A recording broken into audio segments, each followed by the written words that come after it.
It has been nearly a month since the devastating floods in Kerr County, and now students are already preparing to go back to school in just a few weeks. And for some, there is a harsh reality that is awaiting them, that some of their classmates will be noticeably absent. So Julia Hoffman, a grief and parenting therapist, is here to help families navigate that grief with children as they approach back to school season. Good morning to you. Good morning, Erin. So glad to have you here because this is a real situation. We are one of the cities that was heavily impacted because of a lot of those girls that went to Camp Mystic were actually from out here. And so those school districts will feel this pain that is coming. So what would be your first advice? How can a parent help a child who is going through this? How can you make them feel safe? Obviously, they probably feel terrified even separating from a parent right now.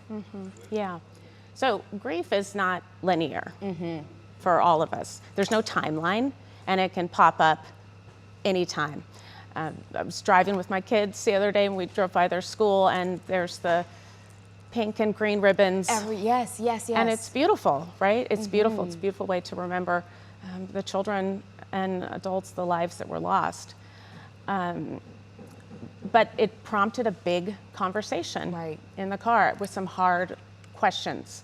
And so the more parents can be ready for that, which I'll share some tools, the more you can be ready for that, the better able you'll be to be present with your kid, because that is really what makes kids feel safe, is simply your presence. Yes, exactly. That is so true. That is so true. Just to know that someone is there, and you're so right.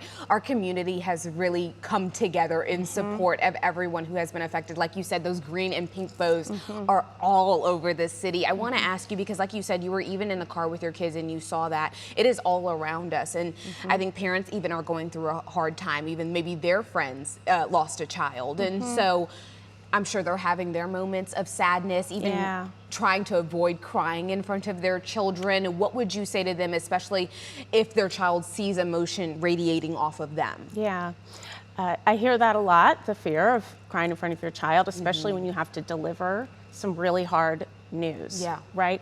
And I say it's a gift. It's modeling healthy grief. It's showing them that it's okay for you to cry in front of me. This is what it looks like.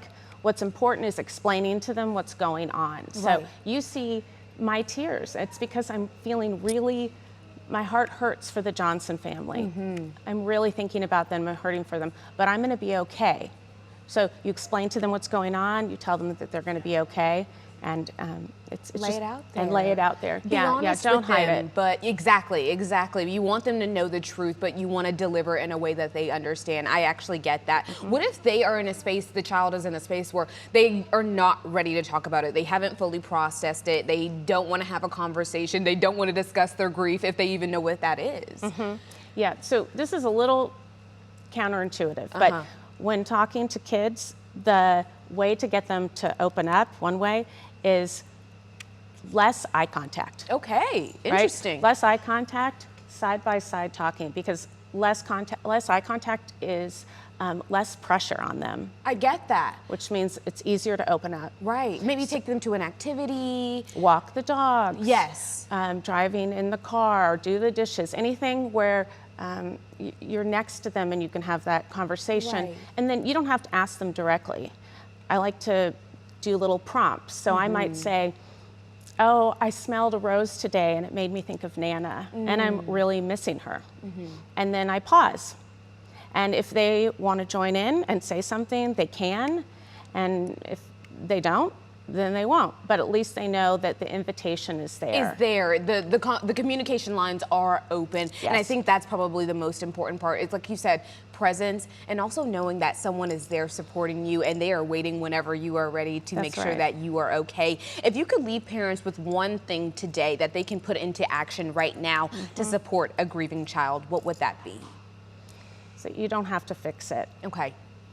Which is really hard for parents because no one wants to see their child in pain. Suffering, and grief really hurts. But what hurts so much more is feeling like you're grieving alone.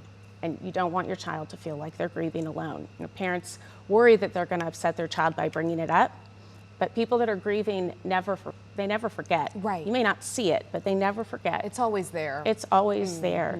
So you're just inviting them, like, I'm a safe place for you to set down your grief. You can talk to me about it. This is a safe space. This is a safe space. You are actually doing wonders in this space right now, because you're actually giving back to some of your time to parents who have been affected. Tell me what you're doing as far as that. Well, we all feel helpless, right? And we want to do something. So I'm just doing whatever I can. So I'm offering 2 sessions for anyone either directly affected or not, just processing it, just to help them talk about it and walk through this time with them. Very, very good. Well, thank you for all that you're doing and what you're contributing to the community to make sure that we all grieve correctly. We really appreciate you. Thank you for highlighting it. Always a hard discussion to have.